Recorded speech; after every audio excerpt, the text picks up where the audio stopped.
오늘은 천민으로 태어났지만 마치 소설 속에서나 나올 것 같은 활약을 해내며 생전에는 종이품 벼슬자리에까지 올랐고 죽은 후에는 충무공의 시호를 받으면서 조선시대 최고의 인생역전 스토리를 써낸 정충신에 대해 알아보겠습니다.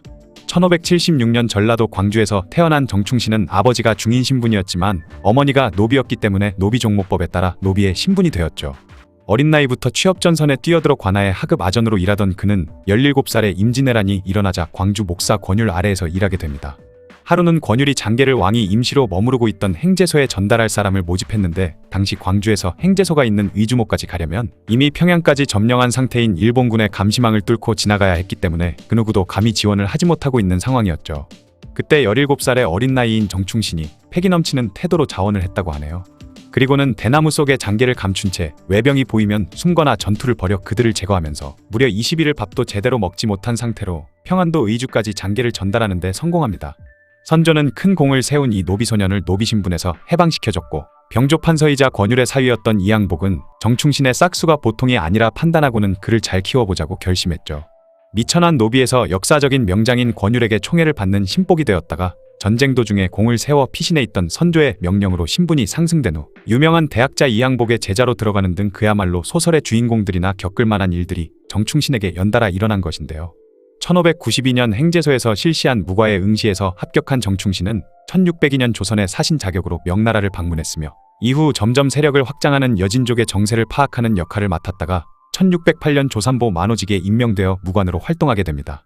1618년에는 스승인 백사 이양복이 임목 대비 패비론을 반대했다가 유배를 가는 일이 발생했죠. 이때 이양복은 중풍에 걸려 혼자 지내기 불편한 상황이었는데 정충신은 몸이 불편한 스승을 위해 유배지까지 따라가서 스승을 간병했다고 하네요.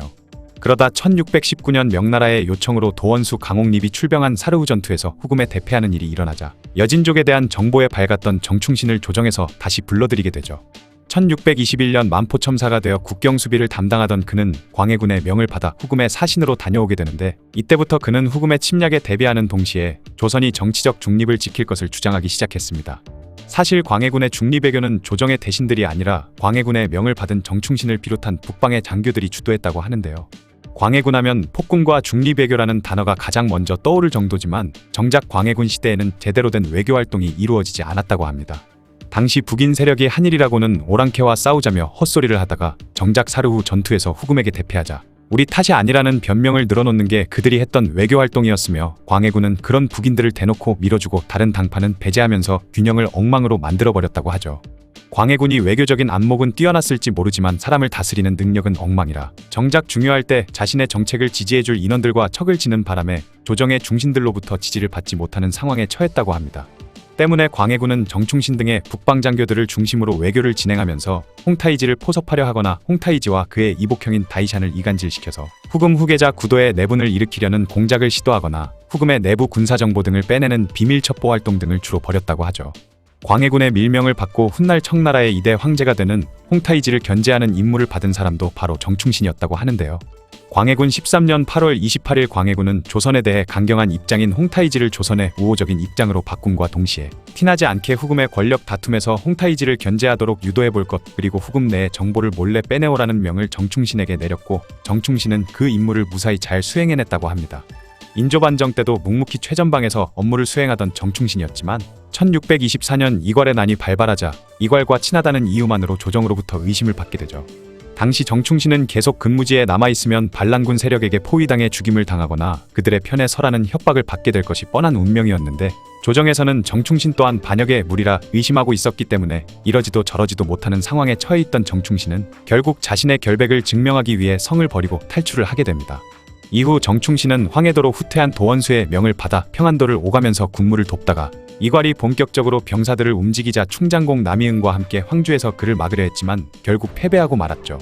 왜냐하면 이괄은 1만 2천 명이 넘는 대병력을 거느리고 있었지만 정충신과 남이응은 원래 비어있는 평양성을 다시 점령하라는 임무를 맡은 탓에 1,800명밖에 되지 않는 병사들밖에 주어지지 않았기 때문에 거의 10배 가까운 차이가 나는 이괄군을 상대하기란 불가능에 가까웠던 것입니다.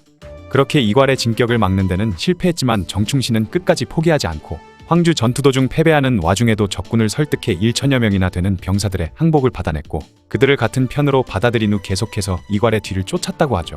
2월 7일 마탄 전투에서 관군이 반란군에게 대패하면서 패닉 상태에 빠진 인조는 2월 8일 급히 공산성으로 피난을 떠났으며 2월 10일 이괄은 마침내 임진강을 넘어 한양에 입성하는 데 성공하게 됩니다. 인조는 도망가는 와중에 적과 내통할 위험이 있다는 이유만으로 북인인 기자원의 37명이나 되는 신하들을 모두 죽여버렸다고 하는데요. 명분 없는 인조의 학살을 보고 실망한 백성들과 조정의 관료들 중에서는 이괄을 지지하는 사람들마저 생겨나기 시작할 정도였다고 합니다. 각 관청의 관리들은 의관을 갖추고 나와 이괄을 맞이했으며 도성의 백성들은 길을 닫고 이괄을 환영하는 사람들도 있었다고 하죠. 이후 이괄은 한양에 머물며 흥안군 이재를 왕으로 추대하고 살아남은 북인들을 등용하는 한편 곡간을 열어서 백성들의 민심을 달래려고 했지만 애초에 왕인 인조를 잡는데 실패한 상황에서 왕을 추격할 생각을 하지 않고 한양에 머무르는 것 자체가 스스로 관군의 포위를 기다리는 행동이나 다름없었습니다. 한양에 도착한 정충신은 도원수 장만에게 병법의 북쪽 산을 먼저 점거하면 이긴다는 말이 있습니다.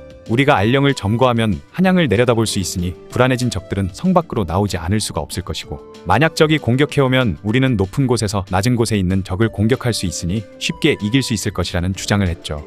남이응도 그 의견에 동의하면서 2월 10일 저녁 정충신은 야밤에 병사 2,000명을 끌고 나가 알령을 점거하는 데 성공합니다. 정충신의 예상대로 이괄은 관군이 알령에서 계속 자리를 잡고 있으면 한성의 백성들이 혼란에 빠진 끝에 자신을 떠날 수도 있다는 걱정에 빠졌고 결국 한성을 지키는 것을 포기한 채 정면 대결을 결심하게 되죠. 이괄은 알령을 점령한 병력이 얼마 되지 않는다는 것을 확인하고는 자신의 승리를 자신하며 곳곳에 방을 붙였고 큰 싸움이 있을 것이니 구경하고 싶은 자는 오라는 식으로 대대적인 홍보를 했다고 하죠. 그렇게 2월 11일 수많은 백성들이 구경하는 가운데 양군의 대결이 펼쳐졌습니다.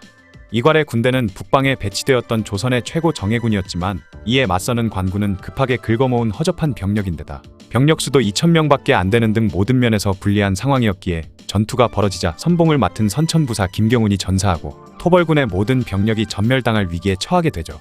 하지만 정충신이 높은 곳에 튼튼한 진지를 지어놓았기 때문에 초반 전투에서 승리했음에도 이괄군의 진격 속도는 느릴 수밖에 없었고 전투가 금방 끝날 줄 알았던 이괄의 예상과는 달리 4시간이 지나도록 결말이 나지 않으면서 많은 피해를 입은 이괄군도 점점 지쳐갔습니다. 이때 갑자기 이괄의 진영을 향해 엄청난 돌풍이 불었는데 이 틈을 탄 관군이 이괄군을 향해 고춧가루를 뿌리는 화학전을 펼치면서 분위기가 점점 이괄군의 불리한 쪽으로 흘러가기 시작했죠. 그런 상황에서 이괄군의 부장인 한명년이 화살에 맞아 부상으로 전선을 벗어난 데다 때마침 한명년과 외모가 닮은 이양이란 군관이 탄환에 맞아 죽자 번뜩이는 생각이 떠오른 남이응은 역적 한명년이 죽었다. 한명년이 죽고 역적 이괄이 도망친다라며 고래고래 소리를 질렀습니다. 고춧가루 공격을 받고 정신을 차리지 못하고 있던 이괄의 군대는 그 소리를 듣고는 정말로 자신들의 장수가 도망갔다 생각하고는 대혼란에 빠져서 이괄 등 장수들의 명령도 무시한 채 모두 도망가 버렸죠. 정충신의 수비력과 남이응의 번뜩이는 계책에 힘입은 기적같은 역전승이었습니다. 성벽 위에서 전투를 구경하고 있던 한성 주민들은 이괄군이 패배하자 서대문을 지키던 이괄군을 몰아낸 다음 성문을 걸어 잠가 버렸는데요. 이괄은 간신히 다시 한양으로 들어오는 데는 성공했지만 병사들 대부분이 도망가 버린 데다 백성들마저 자신에게 등을 돌린 것을 깨닫고는 한양을 버려둔 채 도망을 치게 됩니다. 기세가 오른 관군은 이괄을 끝까지 추격하려 했지만 정충신은 이괄이 궁지에 몰렸기 때문에 무리하게 쫓으면 피해만 커질 것이고 어차피 이괄은 머지않아 죽을 운명이라고 말하며 추격을 말렸죠. 결국 이괄은 정충신의 예상대로 경기도 광주까지 도망쳤다가 밤중에 잠을 자던 도중 부하 장수에게 배신당해 한명년과 함께 목숨을 잃게 됩니다. 그렇게 정충신은 반역자인 이괄과 평소 친한 사이라는 것 때문에 역적으로 의심을 받던 상황에서 오히려 이괄의 난을 제압하는 공을 세우며 조정으로부터 인정을 받게 되죠. 지금까지 천민으로 태어나 조선 최고의 인생역전 스토리를 써낸 정충신의 이야기였습니다.